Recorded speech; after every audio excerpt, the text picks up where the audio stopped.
Meet Bob. Bob is doing okay. He is middle class. He owns his home. He works a job he somewhat enjoys. He has some savings as a safety buffer. And every year or two, Bob even takes a holiday. By most standards, Bob has made it. But lately, something has been bothering Bob. Because okay is not what Bob really wants. Bob does not want to work forever. He doesn't want to sit in economy class while others walk past the curtain. He doesn't want a mortgage hanging over his head for the next 25 years. He doesn't want the best parts of his life to be wasted stuck in an office all day. Bob wants more. He wants first-class flights, 5-star hotels, the flashy car, the big house with the pool, paid off, no mortgage, no boss, no financial stress. But here is the real question. How does Bob actually get there? How have millions of others clawed their way into the upper class and made their money work for them instead of the other way around? In this video, we're going to break down one realistic path Bob would need to take, step by step. Being upper class isn't simply about earning a high income. It's about financial independence, asset ownership, and long-term security. An upper-class individual typically has substantial wealth built over time through investments, business ownership, or property. Their money generates income on its own, meaning their lifestyle is not dependent on a regular paycheck. In practical terms, this often means having a multi-million-dollar net worth, strong passive income, and the ability to maintain one's standard of living even if work stopped tomorrow.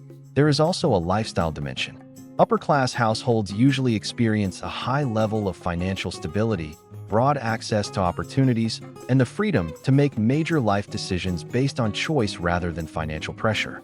Put simply, the defining line is this. When your assets can sustain your life without needing to work, you have moved from middle class into the upper class.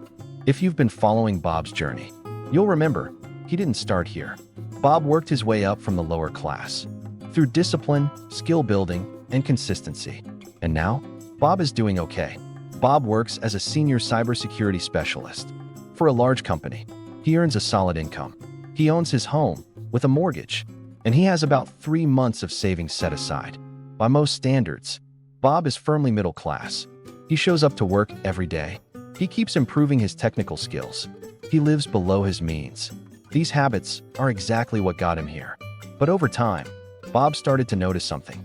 Even with his good salary, even with steady raises, his progress felt slow. His income depended on his employer. His time was fully committed to his job, and his mortgage still had decades left. Bob was financially stable, but he wasn't financially free. Some people in roles around him, and even a few above him, weren't exactly geniuses. Without saying it out loud, Bob knew, if they could make it this far, he definitely could do more.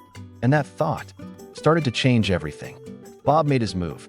Monday to Friday, he worked his full-time cybersecurity job. But on weekends, that is where the real work began. Bob started a side hustle offering cybersecurity architecture consulting, quietly and carefully, because the truth was he was scared to give up the safety of his job. 4 months Bob pushed forward with late nights, early mornings, and constant learning. He even landed his first small client. But reality hit hard. He was constantly being outbid, outmarketed, and outpositioned by established consulting firms who were fully dedicated to the game. Bob had one foot in.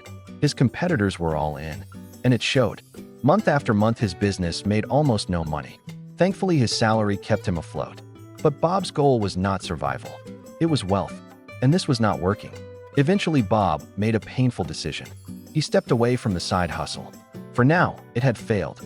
But failure left clues. Bob realized something important.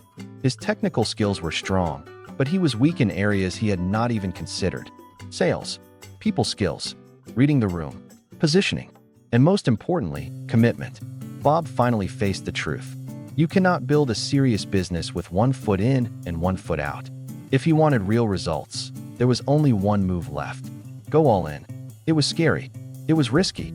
And most businesses fail in the first year, with even more failing by the 5th year. The odds were not friendly, but Bob had made up his mind. For this story, he was not going to be one of them. Bob pulled equity from his home to fund marketing and operations. He quit his job. He also reinvested his savings and used early client revenue to keep the business alive. Then he made his first real hire, an assistant. The early days were brutal. Bob struggled. He fought. He failed. But slowly, small wins started appearing. One company signed, then another. Bob kept sharpening his skills. He attended networking events, hired professional advisors, and built better systems. Then came the breakthrough. Bob secured his first government contract. This was serious territory with high stakes and complex paperwork. So Bob hired a solicitor to lock everything down properly. The pressure was intense. One wrong step in a minefield could have been disaster. But Bob reframed it simply. We all end up dying eventually. So he chose to play the game properly. 5 years passed, and Bob had done it. His consulting firm had become a cash-flowing asset that produced enough income to fund his lifestyle. Bob shifted from offense to defense. He paid off his home. He invested into retirement. He purchased shares and acquired an investment property in a high-demand location. Then, with professional guidance, he went back on the attack, securing even larger contracts. His business had grown. One day Bob ran into two familiar faces. Old roommates from his lower-class days. Still stuck in jobs they hated. Still partying. Still drifting. They were now applying for jobs at Bob's company. The same guys who once mocked him, laughed at him, and doubted him. Bob paused. Part of him considered helping them. But this is not that kind of story. Bob asked them to leave the building. Actions have consequences, and that day they learned theirs. Later Bob sat quietly and reflected. From lower class to middle class to here. He finally understood something powerful. To move from middle class to upper class, you must choose a vehicle. Business, shares, property. There are many paths, but salary alone is usually the safe road, not the fast one. Bob had taken a calculated risk, and it paid off. Today Bob works about once per week. His main job is putting out fires, supporting his team, and maintaining the systems that keep everything running smoothly.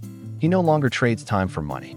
He owns the machine. Bob is now a part of the upper class. That, of course, was just a story, and in reality, there are many different paths someone can take to reach the upper class.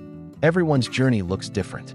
Many of us have either tried, or at the very least thought about moving to the next level financially. Have you ever tried to move up financially? And what stood out most to you about Bob's story? Let me know down in the comments. And don't forget to subscribe if you'd like to see more stories like this. Thanks for watching, and I'll see you in the next one.